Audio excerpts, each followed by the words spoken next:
So for a while, our #1 user was Barry Manilow's drummer. Barry Manilow's drummer was like the rock star of our website.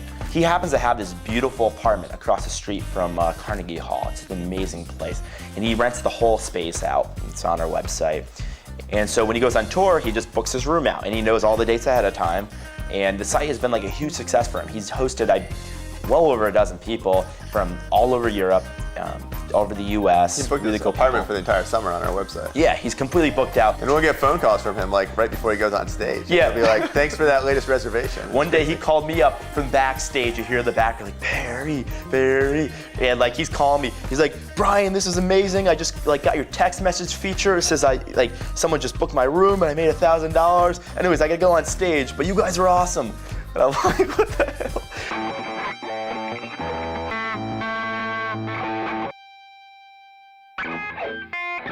So we like to say that Airbnb is the eBay of space. We allow people in over 1,050 cities and over 76 countries to list their extra space by the night, whether it's just a private airbed in a living room, a couch, maybe it's an entire apartment, maybe it's a water villa in Malaysia, an inn, a bed and breakfast. So it can be anything between couch surfing and a hotel. So the way we make money is we facilitate all transactions through our site. So if a traveler wants to book a room, just like you want to book a room on Expedia or another website, you put in your credit card information or your PayPal information. We take a 10% commission on top of the price of booking. And so that's the way we make money. We take a 10% transaction fee off the front. And we hold the money, and then we pay out the traveler or the host once the traveler checks in. So we're approaching 25,000 users in over like 1,000, I think last count, 36 cities in 76 countries.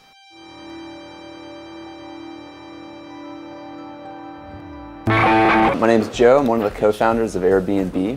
We are the eBay for space, and I'd love to show you how it works. So this is our homepage, and you can see that we have actually a live count here on the front screen that shows our current number of cities and countries all around the world. We're currently in 1,041 cities and 76 countries. To the right, we have a slideshow that shows our top properties in cities like New York, United Kingdom, Washington, D.C. So the way the site works is pretty much just like any travel site. I can search by city. So let's say I want to go to New York. I can put in my check-in, check-out dates if I wanted to. I click search, and we have 721 listings in New York City. Say my budget's a little bit cheaper. I want to stay under $100 a night. Here's another listing. These guys have been on our site since the very beginning. They're the Rad Brothers, and these guys have rented out this beautiful space. It's a private room on the Lower East Side. And they've actually started a company based on the money that they've made through our website. So these guys have started a t-shirt company simply by renting this private bedroom in their apartment. And they have 15 reviews to show for it. So it is an open platform, and we are in 1,000 cities around the world. So some of the other really interesting places would be, for example, a water villa in Malaysia that you can rent for only $190 per night. These water villas are actually on the ocean. And if I wanted to book it online, I can do that. And before this, it would be very difficult for me to find a variety of places all around the world in one condensed marketplace that I can book online. Here we have a castle in Spain. This is a medieval castle that goes for $55 per night. I can book it right online. So this is sort of like the guest process. When I'm ready to book, again, I just click the book it button. We make it really easy to post a room on the site as well. It'll take you less than 2 minutes to put a room up. Very, very simple fields to fill out. And it's a really, really easy way for people to just rent extra space they already have. This is the sales department / Chris the Oracle's bedroom.